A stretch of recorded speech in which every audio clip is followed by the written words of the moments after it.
আপনারা ওমরে ফারুক রাদিয়াল্লাহু আনহু, ওনার নাম শুনছেন তাই না? অর্ধ দুনিয়ার শাসন কর্তা ছিলেন। আল্লাহু আকবার। উনি রাতের বেলা ঘুমাইতেন না।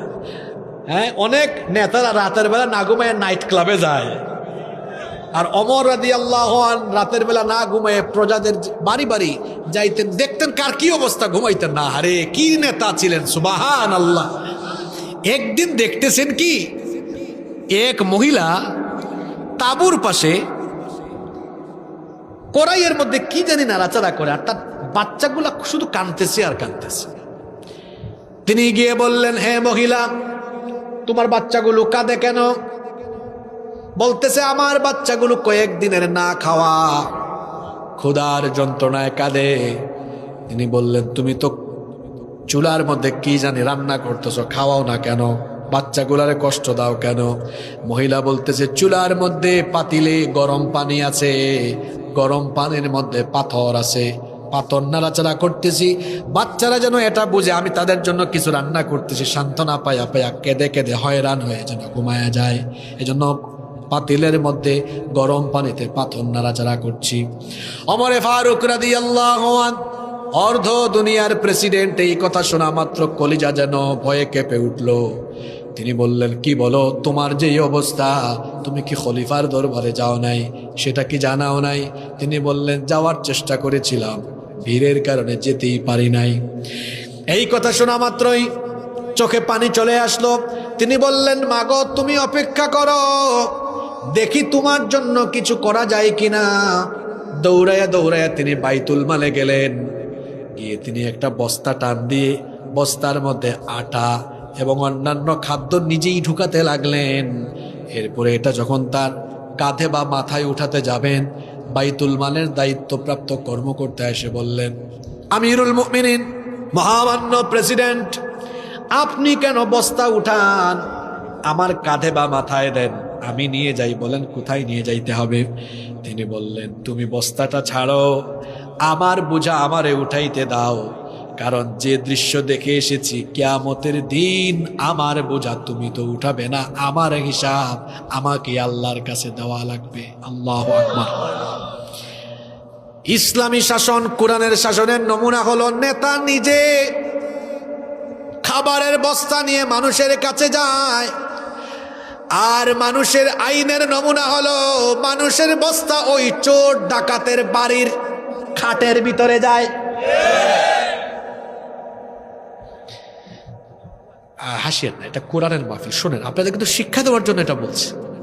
ওমরে ফারুক রাদিয়াল্লাহু আনহু মাথায় সেই বস্তাটা নিয়ে মহিলার কাছে গেলেন।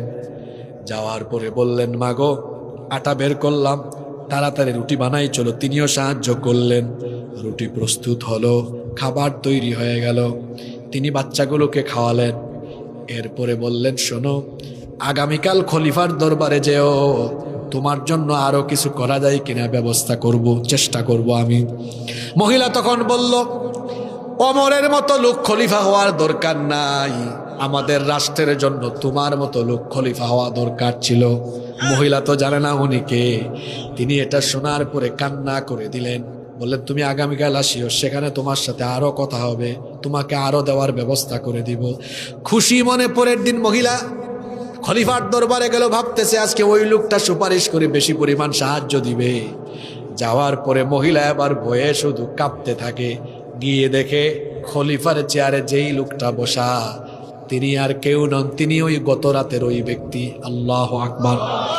দেখা মাত্রই দুই হাত এমনি দিয়ে বলতেছেন, মহামান্য খলিফা, মহামান্য প্রেসিডেন্ট, আমাকে মাফ করে দেন, গত রাতের এই আচরণের জন্য আমি লজ্জিত, আপনাকে আমি কষ্টে ফেলে দিয়েছি। তিনি বললেন, ওগো মা, হাতটা নামাও, উল্টা ক্ষমা চাইও না, বরং সবার সামনে আমি তোমার কাছে ক্ষমা চাচ্ছি। সময় মতো তোমার কাছে খাবার যায় নাই, এই কারণে কিয়ামতের দিন ওমরকে তুমি আসামি বানায়া দিও না। মানুষের শাসন না কোরআনের শাসন? আপনারা আবার বলেন দেখি বাবারা, বলছি না এখানে রাজনৈতিক ওয়াজ না, কোরআন হাদিসের ফায়দার ওয়াজ হোক। এবার আপনারা বলেন, আপনারা আপনাদের ফায়দার জন্য আপনারা মানুষের আইন চান না আল্লাহর আইন চান? যুবক ভাইরা কার আইন চায়?